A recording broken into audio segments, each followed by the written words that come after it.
Hello everyone, this is part 12 of What If Naruto Was Like the Sage of 6 Parts, and I hope you guys enjoy this video and to like, to subscribe, to share, and check out the playlist, to see more comment down below. Now let's start the intro. They call me a god. They call me a god. They call me a god. Join my membership, the perks are great. It's in the description. The darkened and quiet back room of a small inauspicious temple somewhere near the usually bustling center of Kumogaku, a single pair of glowing Rinnegan eyes cracked open. They appeared out of seemingly nowhere, just floating there at the center of the room, as if suspended by strings. It was only the faintest ripple across an almost invisible surface that gave any sign they were attached to a body of any kind. A set of shining white teeth appeared in grin that would put the Cheshire Cat to shame as the air rippled slightly again. Through his clone's eyes, Naruto observed the area where he knew his actually body was. He was more than pleased to say that his chakra signature was completely gone, as if covered by some insubstantial screen. In fact, even with his Rinnegan, he was sure he would never spot himself unless he knew exactly where to look. At least he hoped that was the case, as he planned on taking the artifacts tonight. If everything went to plan, he would sneak into the Raikage's office, a daunting task in of itself, find out where the sage's possessions were kept and quickly leave Kumo with it. Hopefully he could do all of that without being detected long enough for he and his friends to leave the country, or at least the area around Kumo, safely. Fu and Shizuku, along with a clone of Naruto, had left the village earlier in the day. Luckily it had been enough to fool the guards, as they were less concerned by people leaving than those that might be trying to break into their village. They hadn't been all that happy with leaving Naruto in the village alone, especially Shizuku, but without being able to perform the invisibility technique they couldn't offer much aid anyway. Shizuku had been especially worried for him. He had noticed her gaze constantly flickering to him as they left. Ever since the K up on the roof almost a week before, things had become, not awkward, but different between them. They started to read interactions that before had seemed perfectly normal and innocent, and Naruto had begun to overthink just about everything when it came to his purple-haired companion. Even so, he had ritualistically cleared his mind of all distractions tonight. He would need it for his technique. He found that the use of his camouflage technique was surprisingly dependent on his emotions, as they directly tied in with how agitated his chakra was. The thin shroud around his body needed to remain near the perfect angles to properly refract the light, so any slight disturbances could give him away to any senses or those with a keen nose. Another problem that might give him away was sound. However, he had been practicing his ability to remain silent, and, as a monk, he was rather proficient at it. His main concern would be his shakuju that, despite Fu's protests and concerns, he had insisted on taking with him. The jingling of the rings alone proved it wasn't the stealthiest tool, but it would be useful as a suppressant if he was actually caught. Anyway, Fu wouldn't have been able to carry it out of the village with her all the way to their rendezvous point. Even she lacked the chakra for that. Of course, Naruto had conveniently not reminded her that his clones shared his ability to use the Preta path. Naruto stepped out of the temple, the darkness of the moonless night casting the village around him into shadow. He wore a long shapeless cloak over his usual clothes. The technique was much easier with less angles to work with in the form of his arms and legs.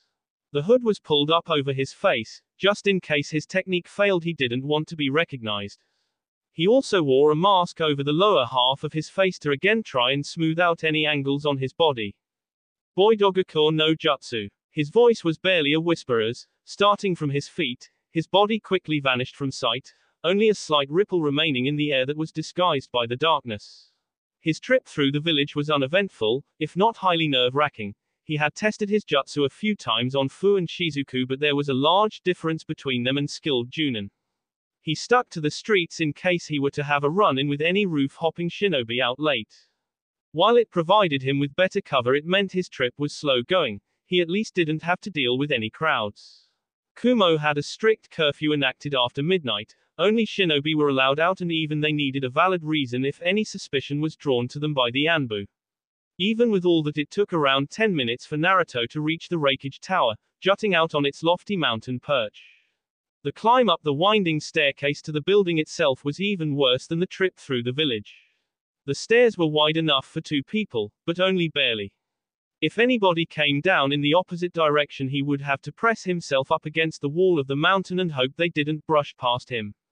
He might have tried to climb straight up the mountainside, but he didn't quite trust himself to keep his invisibility jutsu up while surface clinging, at least not yet. Finally, with a small and he hoped inaudible sigh of relief, he crested the last step, quickly ducking into the building. Unfortunately, he knew that was the easy part. Now he actually had to infiltrate a cage's office, undetected. His progress through the tower was slow going as he was forced to skirt around a few shinobi and office workers on their late shift. However, he finally reached the door to the Raikage's office. It said as much in large golden lettering printed on the door. To the right of the office was a small but tidy desk. A large stack of what seemed to be completed paperwork lay to one side while a woman's head occupied the other. She was a woman in her late 20s with the dark skin that was so prevalent for Kumo and contrasting silver hair. Due to her position passed out on the desk, Naruto couldn't make out much more than that about her, but the small name placard on the desk read, Mabui. Obviously she had been working late to complete all the paperwork and had fallen asleep right there at her desk when she was finished. Naruto didn't mind, it just made his job easier as he quickly slipped inside the office, softly closing the door behind him without so much as a click. He turned around only to nearly cry out in surprise, nearly biting down on his tongue to quell the potential giveaway. The Raikage was sat at his desk, grunting with each representative on his barbell as his other hand hastily scribbled across various forms on the desk. Naruto breathed a small and once again silent sigh of relief that he hadn't been noticed. Looking around, he noted the fact there were no Anbu in the room. He found that strange. Even though it was the Cage, the strongest person in the village, he would have thought the man might want some protection.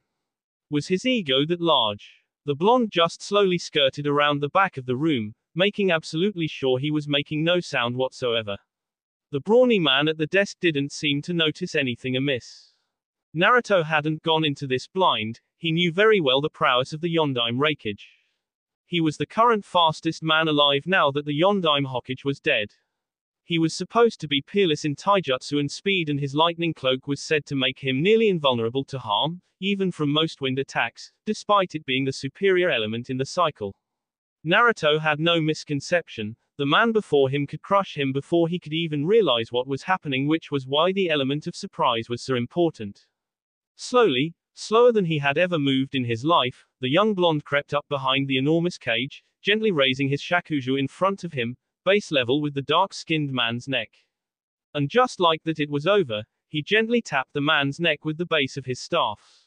The Raikage's eyes lit up in a mix between alarm and rage before rolling back as he slumped forward onto his desk. To all the world it would simply look like he had fallen asleep and there would be nothing about his body to say otherwise. However, he would have a rather nasty headache in the morning. Naruto's body slumped forward as all the tension left him. That was a stressful situation he would rather not repeat. The man must have been seriously overworked or tired at the moment, because Naruto just couldn't believe he had just pulled off that he had.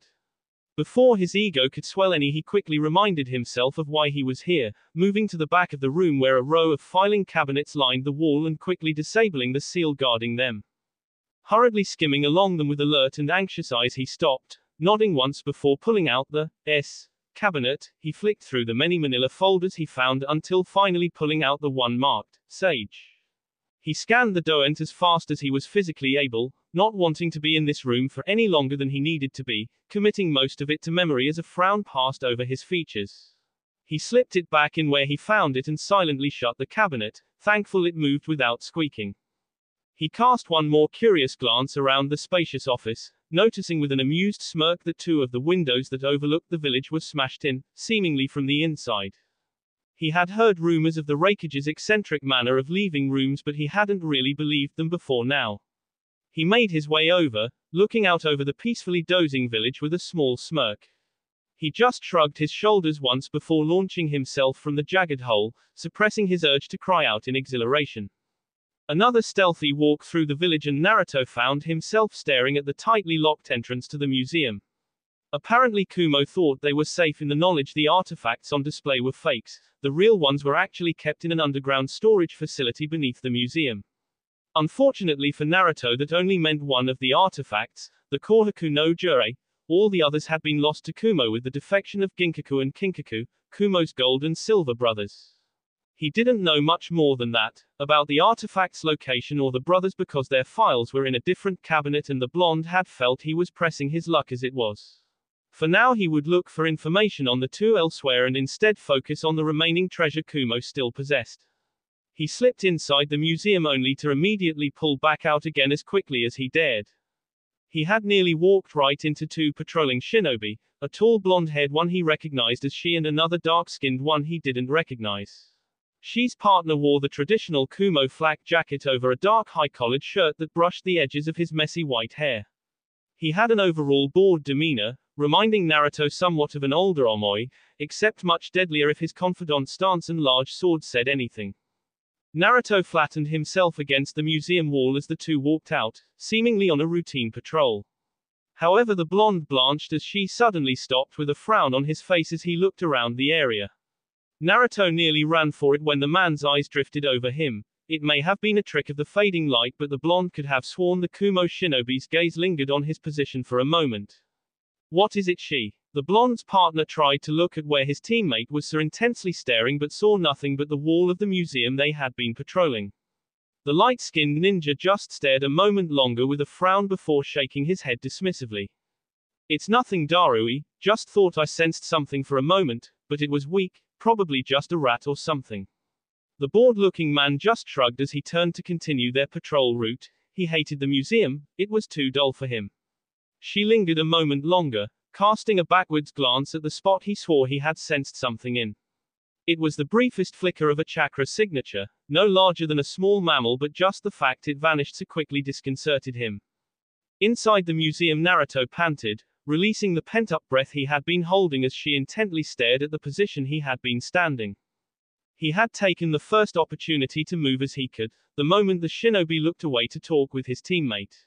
While it was good to know his technique could stand up to an obviously powerful sensor type, he didn't want to go through something so nerve-wracking again. He had no intention of fighting his way out of Kumo and no illusions he would make it on his own power.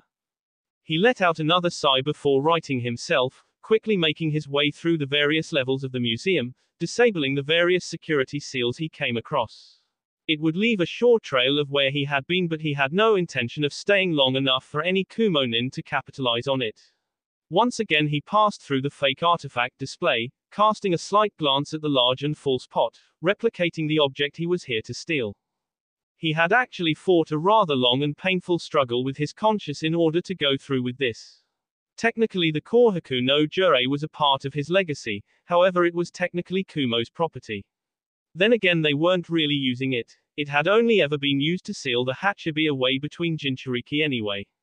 Right now they had Kiribi and he was as stable a Jinchuriki as they came, minus the strange fixation with rapping. Even then, over 4 years of monk teaching had been hard to suppress in order to do this. However, if he wanted to understand more about his ancestor, with Kyubi so unwilling to talk, he needed to study the man's possessions. These thoughts kept him occupied as he snuck into the maintenance area of the museum only to be faced by two standing shinobi in front of a large vault-like door. Unfortunately for them, Naruto didn't approach them with nearly the trepidation he did the Raikage, and soon they were on the floor, blissfully snoring in unconsciousness. Sometimes he just loved his shakuju. It took him surprisingly little time to break through the many complicated and numerous seals covering the surface of the storage facility's door. All seals really did share the same flaw that made them so useless against him. It would be amusing if he wasn't completely nullifying one of the most prestigious fields of the shinobi arts. After about 5 minutes all the seals were drained and succinctly useless, the door sliding open like it was covered in grease. Naruto's eyes nearly bugged out of their sockets as he gazed into the room. It was filled to the brim with shelves upon shelves of ancient artifacts. The time periods seemed to range from the Third Shinobi War stretching back way beyond the Warring Clans period. It was truly an impressive sight, but not one that would detract Naruto from his goal. It was sitting rather high up on one of the larger and sturdier shelves, in order to accommodate its weight. The Sage of the Six Paths really lugged that thing around. Seems rather impractical. His thoughts weren't all that wrong. The pot itself came up to his waist, and when he lifted it he nearly threw his back out from the strain. He carefully set it back down, wiping his forehead a little and suddenly realizing he had miscalculated slightly. He wasn't sure if his technique would be able to envelop the large sealing pot completely. A giant floating purifying pot wasn't exactly discreet after all. However, before that he looked intently at the large lighting kanji inscribed on the pot, reconfirming that it had been added later. Not only that, but it contained a few seals worked into the ink. He couldn't tell what they did, but he could only assume it was for tracking the pot, especially after the other tools had been stolen. It only took him a moment to remove the seal, watching with a little satisfaction as the ink dried up and peeled off, leaving the pot unblemished, as it should be. With a grunt of exertion and a healthy amount of chakra reinforcing his muscles, the young monk managed to maneuver the pot onto his back, groaning slightly from its weight. Luckily for him though, his technique was just about able to cover both him and the pot, although he was seriously stressing his control now.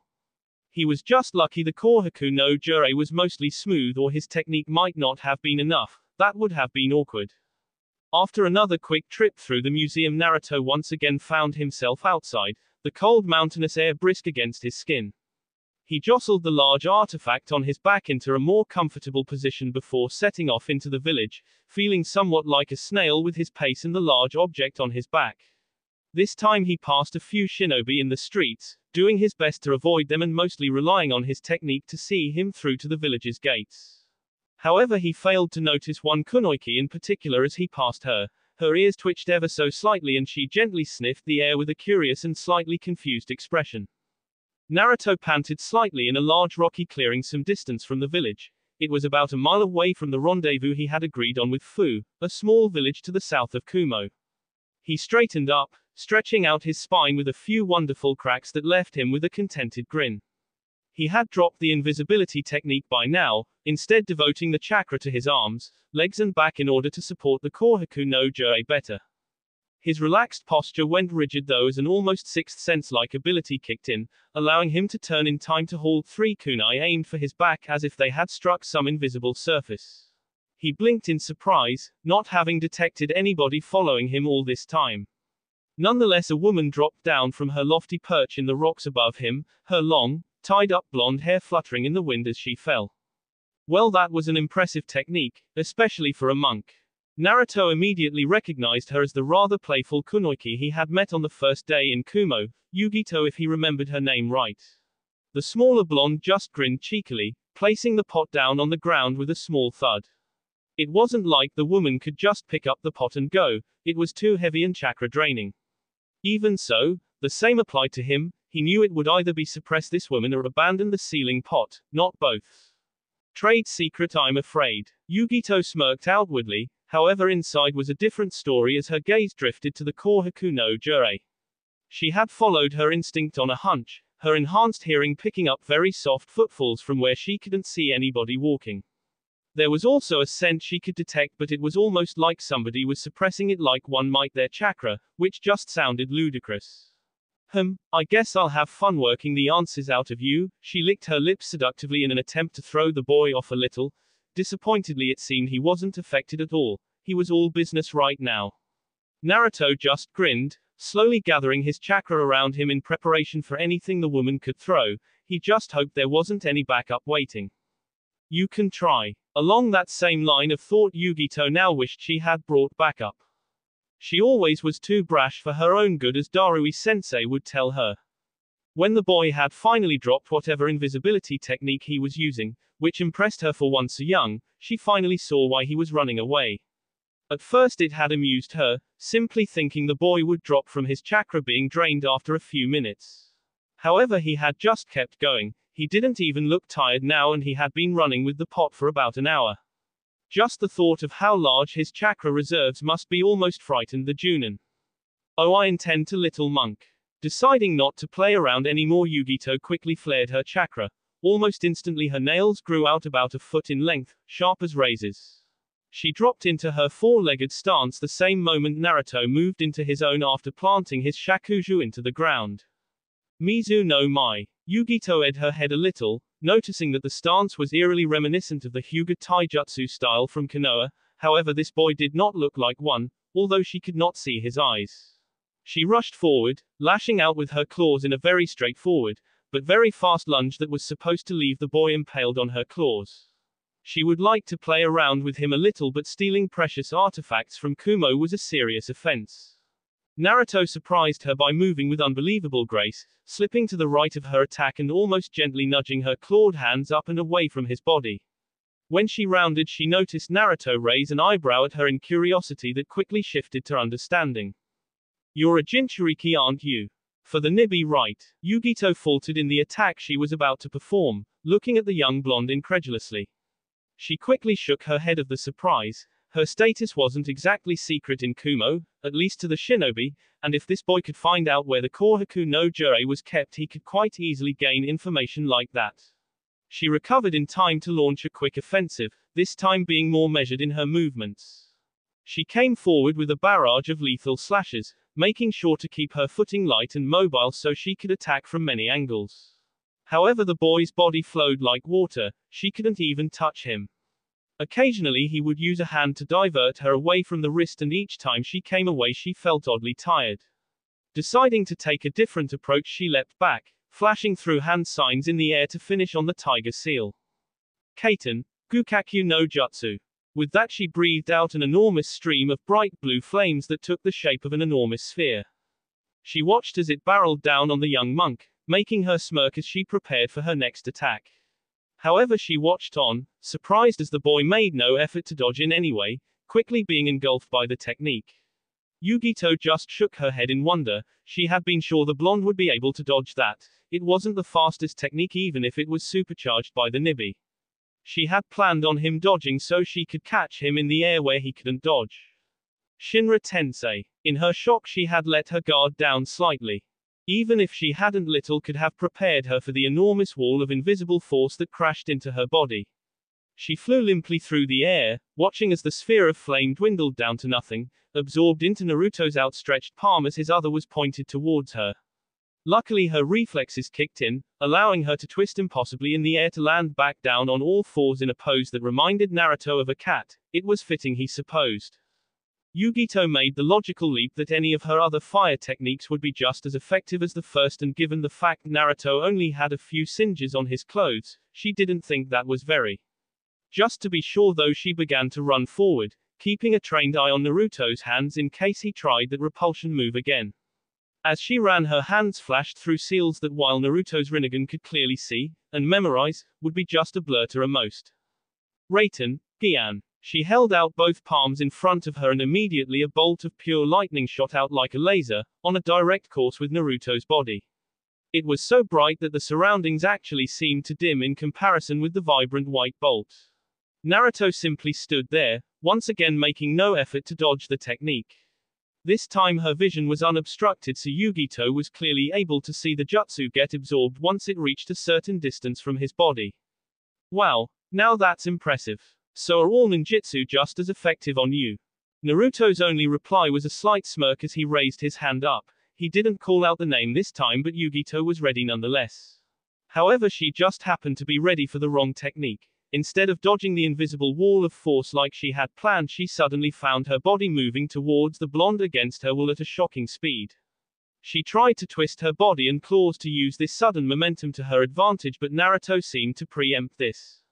He twisted his body out of her path at the last moment, her claws uselessly scraping air as he dropped the technique, allowing her forward momentum to carry her straight into a large boulder. However, she wasn't a Jinchuriki for nothing. Her durability outright beat most elite Junin, and she was able to quickly jump to her feet, agile eyes scanning for danger. However, Naruto was just standing there, arms crossed at the center of the clearing with perfectly even breathing. He didn't even look remotely tired. If anything, he looked slightly more refreshed than when they had started fighting. Unfortunately, Yugito couldn't say the same. Usually she would have energy to spare in fights, but those mysterious touches of his seemed to just leech away her energy. That wasn't to say she was out just yet, but with his ability to absorb ninjutsu and her inability to get close, unless he wanted her to, she found herself rather stuck. She was always appalling at genjutsu, she lacked the control for it and had never even touched on fuinjutsu, that was heavily discouraged by the raikage for obvious, but not unjustifiable reasons. Hey Gaki, you're pretty good, I'll give you that. Unfortunately I have some stuff to do back home, so I'll be wrapping this up now. She felt slightly humiliated that she had been forced to use her trump card against a kid that probably hadn't hit his teens yet. Unfortunately, in the shinobi world, you just had to acknowledge there were opponents that were both younger and stronger than you, even if such a fact stung your pride more than just a bit. Naruto just watched on in interest, curious to see what the other blonde would do against him. Yugito suddenly dropped down on all fours, chakra radiating from her body like a beacon as blue flames began to lick her skin. The sheer pressure snapped the bandages holding her long ponytail together, allowing her hair to flare wildly about her. Naruto was slightly worried now, however, not because of the copious quantities of chakra radiating off of her. The more chakra she used, the more chakra he could absorb. No, it was because with all this Bayu chakra being thrown around, Kumo was sure to have noticed. You didn't have to be a sensor to feel this, no more than you needed great eyesight to sense if the sun was out. However, Yugito managed to surprise him. Instead of using the Bayu cloak like he imagined she might after hearing about it from Fu, she instead erupted into an enormous sphere of blue flames. And there, standing before him a few moments later in all its flaming glory, was the Nibi no Nekomata, staring at him with one green eye and one yellow. Naruto just stood there, observing it for a moment as it exhaled a huge fireball, much larger than the one Yugito produced. Of course, Naruto just stood there and took it as chakra. No matter where it came from or how dense it was still chakra. Then again, he wouldn't like to test that theory against anything like a Bayudama. From what he had heard from Fu and her training with the violent attack, it was rather nasty. All he knew was that after training with it for the first time, Tani no Kuni had a few extra valleys to its name. When the Nibi realized its attack had no effect, it roared at Naruto aggressively, ready to charge forward and crush him with its tails. Naruto just stood there uncaringly. He had a lot worse from the Kyuubi, whose chakra was both more potent and more terrifying. However, before it could attack, Naruto opened his eyes fully. The enormous cat immediately stopped, staring into those rippled eyes like it was hypnotized. Naruto had been prepared to throw it back towards Kumo if he had to, but stopped himself as the flaming cloak began to recede, the enormous feline dissipating into blue flames. All that was left was a panting and weary Yugito in the center of a still smoking crater, her head lolling about tiredly. She just looked up at Naruto's calm, unscathed form as he walked towards her, a hint of fear appearing in her eyes before she succumbed to the stress of using her Bijuu's chakra and fell unconscious. Naruto was about to grab the Kohaku no Jurei and hightail it out of there, but looked back at Yugito's prone form. He estimated Kumo Shinobi would reach his position in just under 40 minutes. With a brief internal debate, he nodded resolutely. That was enough time. Shizuku was worriedly pacing the small shack they were in. It was old and in terrible disrepair, but it at least had a roof and wasn't going to fall apart any time soon. Fu was just curled up in the corner, a book on her lap as her eyes skimmed across the pages absently. In honesty, she wasn't actually reading. She hadn't turned a page in over an hour. However, she wasn't the type to pace out of worry. He's taking too long. Something must have gone wrong. Fu just looked up a moment, her deep orange eyes peering over the top of her book before flitting back down. You're worrying too much. Naruto-san is strong and you know how good that technique of his is. Shizuku nodded with a frown but didn't stop pacing. Her footsteps seemed to fall in time with the rain outside, pattering lightly on the wooden shack. But what if something went wrong? Or his control slipped? Or somebody bumped into him? Or Kumo has some really powerful sensor type? Or, she stopped when she felt a hand on her shoulder. Fu had moved across the room without her even noticing, her book conspicuously absent. Naruto-san is strong. Her eyes were steady and determined. It was a wide leap from her usually expressionless mask. Shizuku had noticed that the only times Fu seemed to gain any kind of emotion was when she was talking about Naruto or a book she was particularly interested in. The Violette nodded again sadly. No matter how confident Fu's words were, she would always worry about Naruto if she could. Well, I might not go as far as strong, but I do my best. The two girls spun so quickly Naruto feared they might have left burn marks in the floor. He was standing there, dripping wet, with the Kohaku no Jurei by his side and a sly smirk on his face. Naruto-kun. He suddenly found himself bowled over by a flying purple blur that left him in a heap in the floor with an excited and relieved Shizuku straddling his chest. Wow, what a warm welcome. He grinned slightly as Shizuku blushed and quickly dismounted him, backing away with red staining her pale face. The blonde got up, looking around the small tattered shack the girls had been staying in. The wooden planks holding it together seemed worn but not moldy, and everything was tinged with a hint of moisture. Masaru seemed to like it the most, hanging lazily from a high rafter by his tail and looking down on the new arrival with the occasional curious chitter. So this is the Kohaku no Jurei. Fu looked at the large stone pot curiously, briefly wondering how Naruto had managed to lug something this large all the way out here from Kumo. She touched it experimentally, feeling how her chakra was immediately absorbed into it like Naruto's shakuju. It's definitely one of the sage's tools. Naruto just nodded as he patted the enormous purifying pot on the side. So how does it work? It was Shizuku who asked, staring curiously at the unassuming, but definitely old-looking sealing pot. Naruto raised a hand up with his mouth open, only to frown and look back around at it. Actually, I have no idea. Shizuku and Fu immediately sweat dropped as the blonde sheepishly rubbed the back of his neck. I guess you just open it. Fu raised an eyebrow at that as Naruto went to lift the small wooden lid covering the pot. Isn't that dangerous? Naruto just waved her off as he tentatively raised the lid just a crack. All three were holding their breath at this point as Naruto moved the lid further and further up. Finally he pulled up to reveal exactly what was supposed to be inside of a purifying pot, a dark nameless liquid. Naruto just stared at it for a moment, half expecting it to do something. When it didn't, he just shrugged and replaced the lid. Is it broken? Shizuka was curiously looking over the large stone container, careful not to touch it though. She had learned that she had larger than normal reserves for her age, but nowhere near enough to hold Naruto's staff for more than a few minutes. Again Naruto just shrugged. He probably should have learned how the pot worked before taking it. That was an error in hindsight. How are we going to carry it around? It's hardly inconspicuous. Again Naruto drew a blank, suddenly realizing how little he had thought this through. It had seemed so simple before, or at least as simple as stealing a highly prized artifact from both the Raikage's office and a secure vault in Kumo could be. It wasn't like they could share the burden. Only Naruto and Fu could carry it safely, and in her case it wasn't for all that long. Maybe an hour at maximum. Well damn. Naruto slumped to the floor, seriously considering the possibility of just cutting their losses, leaving the Kohaku no Jurei and just running for it. He was sure by now Yugito would have woken up, and that meant they knew who had stolen the artifact and would be scouring the area for them. In a fit of frustration Naruto smacked the pot with his staff, only to join Fu and Shizuku in watching amazedly as the pot shrunk before their very eyes. The stone seemed to contract on itself, any slight cracks that had been there before fading away as the entire artifact condensed into a small pot that might fit in somebody's palm, the thick white rope now better resembling string.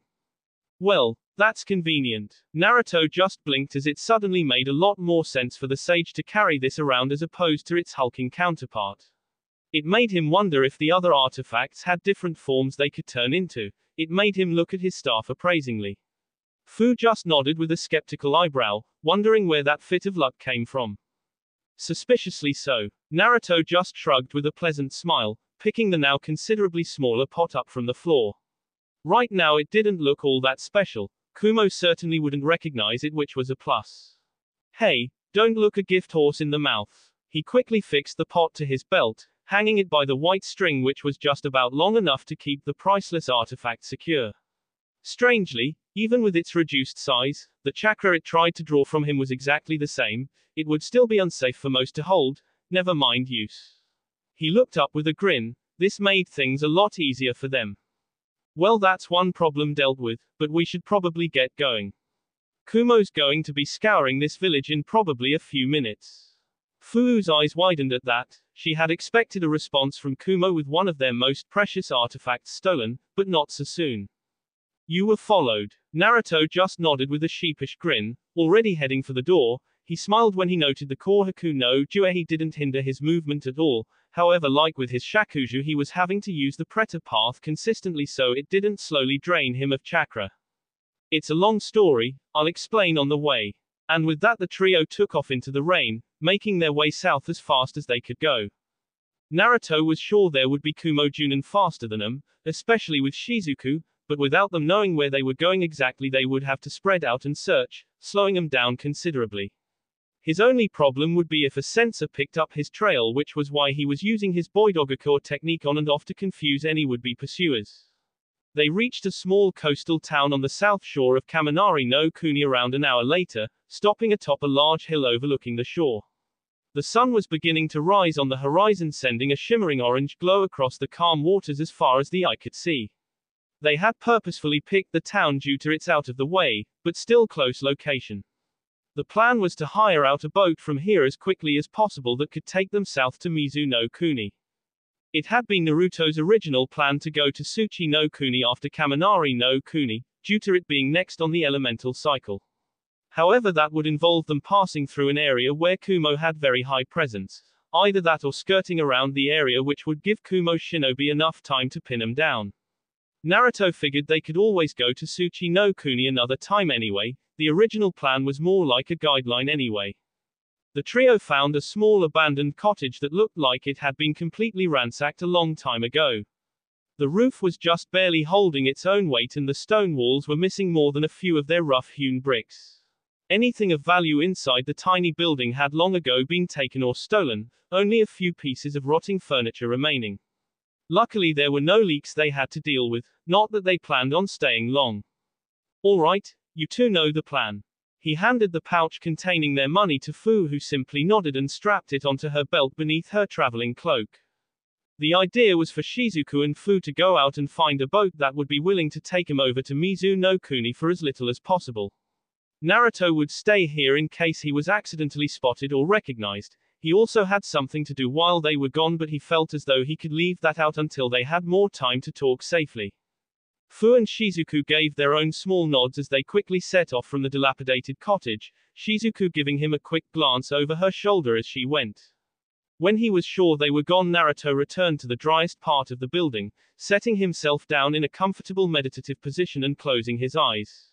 It didn't take him long to steady his breathing. It had been an integral part of his training to learn how to use his boruto technique. Soon enough he felt his consciousness slipping away into that same familiar place. For the third time in his life, Naruto found himself standing in the halls of his seal, standing comfortably with his shakuju in hand and the kohaku no jurei at his hip. Once again there was a new pipe running the length of the ceiling, larger than his own and Shukaku's but still completely dwarfed by the kyuubi's. He noticed with a wince that this new pipe was leaking, even worse that Shukaku's had. He had known that before. It had felt like a weak acid had been running through his blood all the way back to the rendezvous. However, he had kept a straight face for Fu and Shizuku's sake, only now allowing his face to show the weariness and pain he was feeling. In that instant a few years seemed to fall on his shoulders, his eyes holding experience that nobody his age should ever have to endure. He quickly straightened himself out, exerting his will over his inner domain with a trembling hand as he watched the hallway fix itself, the pipes slowly closing up. Once he was satisfied everything was as it should be, he started to make his way along the corridor with its well-memorized twists and turns, no rush in his movements. He did note with a grimace though that it had taken considerably more control and time for his preta path to fully assimilate the new chakra source. It also didn't escape his knowledge that even now some of his power was being diverted away just to keep the raging chakra within him in check. The passages of his seal had become almost second nature to him now. He had often gone wandering in the seemingly random corridors to see where they led, often hours on end. It turned out though that they really did only represent his natural chakra pathways, the only places of note with a slightly widened area he presumed represented his coils. That was why it only took him a few scant minutes to turn into the large open area he had become so familiar with, even if it had undergone yet another change. Instead of the pentagonal room he had been used to since the Ichibi had been added to the seal, an entirely new cage occupied an equally new wall, changing the room into a hexagon. That made Shukaku's cage on the left as he walked in, the kyuubi's on the right and the new cage directly in front of him. Even as he walked in he could hear the standard argument between the great sand construct and the enormous fox, however there seemed to be a new voice added into the mix. Damn it, I don't care about either of you assholes or your petty squabbles. That was quickly followed by the telltale sound of cage bars being beaten on, in futility of course. I had a good thing going with that idiotic ninja, and now I find myself locked up in this place with my two least favorite siblings. Another scream of frustration echoed through the corridors of his seal as Naruto watched the proceedings with veiled amusement. Why couldn't it have been Isabu or Kokuo? At least those two are quiet. Naruto was rather surprised to find the new voice was rather feminine, despite its loud and booming timbre that came with the size. The little kitty got locked up as well. Ah, this is just too good. That was a voice Naruto recognized all too well. Shukaku's insane laughter boomed through the area even louder than the first voice. Shut it, Shukaku. Once I break out of here, I'll rip your sandy neck out, I swear it. A deep chuckling followed that which Naruto knew belonged to his resident fox, obviously enjoying anything that had to do with Shukaku in immense amounts of pain. And you, Kerr, the new voice was finally cut off by an immense and awe-inspiring roar that thundered through the seal to the point where everything was vibrating for a few moments after it stopped. Don't you dare use my name, you pathetic feline. The Kyuubi's tone was a lot deeper and menacing than usual. Even Shukaku had been somewhat shaken from his insane laughter and was now quivering slightly under the pressure exerted by the Kyuubi's will. Not while he is here. As if to emphasize his point, the great fox cast a disinterested eye over to Naruto's form, who had been content to remain silent and just take in the interaction between the three Beiyu. Naturally, Shukaku was the first to recover. Father. Naruto had to spend the next minute rubbing the great tanuki's head until it contentedly fell asleep against the bars of its cage. All the while a set of yellow and green eyes watched him carefully from the darkness of their own cell. When Naruto finally moved back into the center of the room and descended to a meditative position, the new addition finally made themselves known as it walked out of the darkness of the cell. So I wasn't wrong, you truly bear the Rinnegan like our father. The Kyuubi snorted but said nothing, giving time for Naruto to observe the Nibi no Nekomata. There wasn't really all that much to say about it besides that it was an enormous two-tailed cat made entirely of blue and black flames. It had heterochromic eyes, one being a bright shining yellow, the other being a more subdued green. Out of all the Beiyu he had met so far, which to be fair was only 3, it had the most feminine appearance and voice. I'm Naruto Uzumaki, it's nice to meet you. The great flaming cat smirked, baring its sharpened canines slightly as it lowered its body to lie in a similar fashion to the Kyuubi. My, aren't you an interesting and polite ninja? How fascinating. The large cat looked at Naruto for a moment, its dye-colored eyes seemingly piercing right through him. I am Matatabi, the Nibi no Nekomata. The Kyuubi growled dangerously from its cell at both Naruto and Matatabi, sneering in both disgust and anger. The little respect I had for you is crushed, cat. It spat the word angrily with narrowed eyes, almost making its fellow Beiyu flinch under the steely gaze. To so willingly debase yourself and hand away your name in the same careless manner that ninja do. I had expected you to be better than that insane tanuki. Instead you practically hand yourself away to this mere child. It growled once more before closing its eyes, ignoring the world for a now in disgust and apathy. What do you mean? What is so wrong with me learning its name? The Kyuubi barely cracked an eye, although it was still filled with rage and something else Naruto couldn't fathom. I do not expect a ninja to know the value of words, especially a name. With that the Kyuubi closed its eye again, settling down on its paws away from the cell door. Naruto turned to the Nibi for an explanation only to find it smiling at him, and not in the cruel manner the Kyuubi did or in the insane way Shukaku managed. If anything, the large cat looked pleased, as well as that emotion fit on a 2-story tall flaming cat. Do not mind my brother ninja, he has always been too prideful for his own good. I warned him it would someday bite him in the tails, and look where he is now. The only response was a small but still deadly growl from the fox. Naruto was more surprised to hear the Kyuubi be referred to as a he. He was under the impression Beiyu lacked any defining genders. He. The great cat just tilted its head curiously, or was that her head? We may not have gender, little ninja, but we certainly gained aspects of both our father and our progenitor. Some more masculine. She shot a pointed look at the Kyuubi's cell. The fox didn't even grunt in acknowledgement. So naturally some more feminine. Our father gave us these bodies and minds, only he knew what we really are. Naruto just nodded. It made somewhat sense. It at least made referring to them easier. So the sage of the 6 paths really was your father. The Nibi nodded languidly, its eyes half-lidded in a lazy manner that at least lived up to the species she emulated. Or our mother, in the sense he gave us life. Another Cheshire smile split the cat's flaming face as it stared at Naruto with those same piercing eyes. And here you are, his successor in the flesh. And over 1,000 years later, unless my sense of time has gone askew during my captivity. I guess that makes you my new master. Naruto wasn't quite sure what to make of that. He had never expected any of the Bayou to be so submissive. The Kyuubi on the other hand seemed to know exactly what to say on the subject, expressing it with an angry fist slamming down onto the floor. Enough. That mere child will never be a sliver of the man the sage was. The fox's voice only carried pure rage and disgust, its volume nearly enough to wake the peacefully sleeping Ichibi. Our father could stride across oceans, create beings from nothingness, was strong enough to defeat the most powerful being known to the earth and still strong enough to create us on his deathbed. You would do well to remember that cat. He finished off with a low sneer of contempt, allowing his restless tails to stop their agitated swaying. Please Fox, he bears our father's eyes and staff, he even looks like him. What more could you possibly want as proof that this is the true legacy our father left to the world?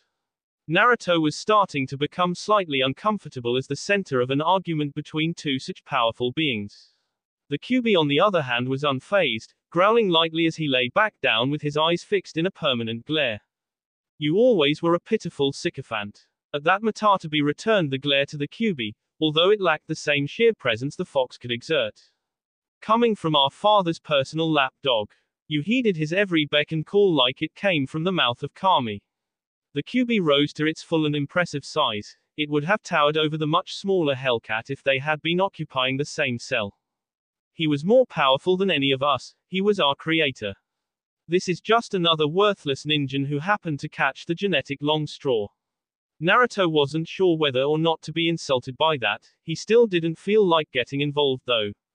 The Nibi though simply let out a barking laugh that somehow managed to sound both feminine and powerful despite lacking the Kyuubi's sheer menace. And it had nothing to do with the fact you were the first he created. The Kyuubi merely huffed in contempt, a slightly smug look flickering across his snarling maw. Or the fact he would give you treats when you were a good boy. At that something seemed to snap in the large fox, his eyes grew cold and filled with fury as he once again rose to his full height. You think you are able to speak so insolently because of these petty bars. Despite lacking the previous volume his rants had before, the Kyuubi's quite rumbling tone lacked none of the menace. You are nothing compared to me. He launched forward, slamming his full weight into the previously unyielding bars that represented the seal. However, to Naruto's immense fear, the great steel bars actually bulged out slightly under the strain. The addition of the Nibi had weakened the seal temporarily, at least enough for the Kyuubi to do this much. Enough. A dead quiet descended over the large room as two sets of enormous eyes turned to stare at the young blonde who had the balls to interrupt an argument between Bayou. Naruto couldn't sit back idly anymore and risk the seal being weakened further. It actually terrified him to do so but had no choice but to intervene. That was why he was now floating at the center of the room as if he was standing on the air, shakuju in hand and eyes cold. Stop arguing like children. The Kyuubi glared at the boy, his lips pulling back into a vicious snarl as he was about to angrily bark back. However, Naruto simply leveled his cold, unyielding gaze at the mighty Bayou, using all his willpower to simply maintain eye contact with the enraged fox. The Nibi simply watched this with awe, not having seen anybody but their father stare down the most powerful of the nine like that. Eventually the Kyuubi snarled once before laying back down, closing his eyes in apparent indifference and dismissal, allowing Naruto to let out a relieved breath. Naruto calmly turned his gaze to the flaming Hellcat. This time she actually did flinch slightly, remembering a time when somebody else looked at her with that exact same gaze. It took a lot less time for the lower-tailed Bayou to relent, weakly lowering her head in submission and respect. In those few moments it was like the sage himself was looking out of Naruto's eyes and she returned to the easily swayed kitten she had been at the start of her long life. I'm sorry too-san. Naruto blinked away his surprise at the lure before allowing a kindly smile to pass over his features. The enormous cat almost visibly relaxed at that. Some of the best moments in her early life had been preceded by that very same smile. It naturally calmed her. It's all right. He gently floated back down to the floor of the room, quickly settling into a seated position as the Nibi did the same with her two tails swaying slowly behind her in perfect sync. Naruto was about to fade away from the seal when a thought struck him. or more accurately a certain pot dug into his side uncomfortably. Matatabi. The flaming cat looked up in interest. She hadn't been addressed by her actual name in a millennia, literally. Her last container, Yugito, was friendly but she only wanted her power. She had not earned the right to know her name. Yes, to-san. Another irritated grunt emerged from the QB's cell, but he didn't say anything, thankfully. Naruto wasn't sure he had the willpower for another staring match with the most powerful creature in existence. You wouldn't happen to know how the Kohaku no Jurei works, do you?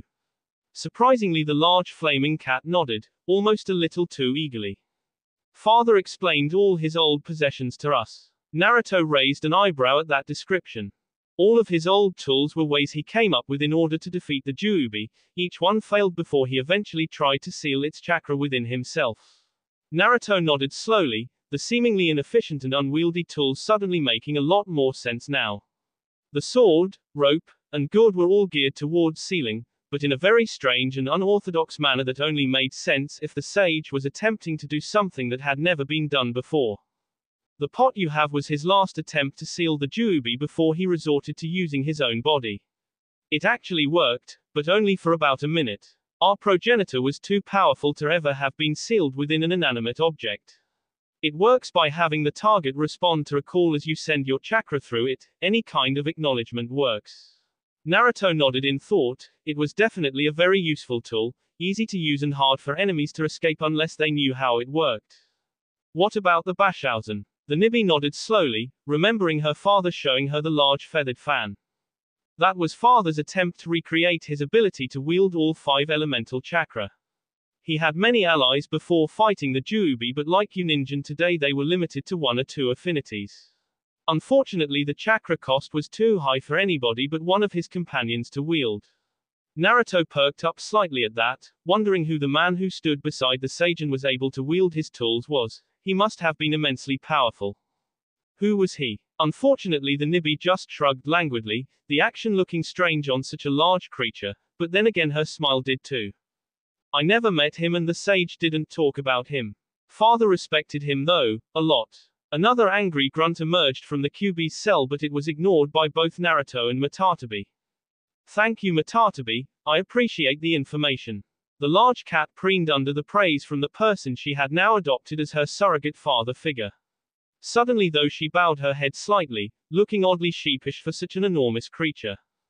Could you? She trailed off, but Naruto saw her sideways glance at Shukaku as she lowered her head submissively.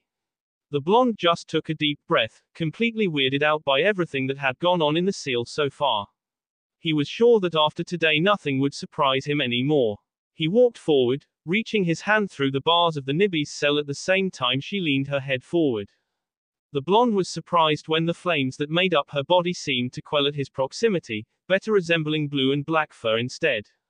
He quickly rubbed the large patch that he could reach as a low rumbling purr resonated through the room, bringing a small smile to his lips. If it had been satisfying to have the Ichibi quiver under his touch, it was doubly so for the more powerful Two Tails. He left the seal feeling oddly at peace, surprisingly glad for the new arrival. Out of all 3, Matatabi was his favorite Beiyu so far, not that he would let Shukaku know that. Coincidentally, Naruto opened his eyes at almost the same moment Fu and Shizuku walked into the cottage. By the height of the sun he would say it had been around an hour since he had gone into the meditative state. He simply looked up at the 2 girls with an expectant expression, only to be returned by 2 equally sullen ones. At least sullen in Fu's unique expressionless way, he had a knack for understanding what she was actually feeling even though she hid it. Sorry Naruto-kun, Kumo must have sent messenger birds to all the ports. Every ship is on lockdown and can't leave until it has been searched by Kumo shinobi. Most of the captains wouldn't even accept our money, they know better than to go against their shinobi village. When the blonde looked across to Fu, the mint-haired girl just nodded once, obviously having found out the same as Shizuku. He just sighed as he stood up, walking out of the cottage and into the early morning sun. Well, that's not good. He frowned in thought as he looked out over the ocean, now resplendently lit by the early morning sun. Suddenly something the QB had said echoed in his mind as a small grin alighted on his whiskered features. Don't worry, there's another way for us to get to Mizu no Kuni. For some reason Shizuku and Fu felt a little uncomfortable with Naruto's mischievous grin. They knew this wasn't going to end well for them. Naruto just turned back to the sea, the grin not leaving his face for a moment. So the sage could stride across oceans, could he? Thanks for the info, QB. That will be all for this video. Be sure to like, subscribe, share, and comment down below for more videos. Goodbye.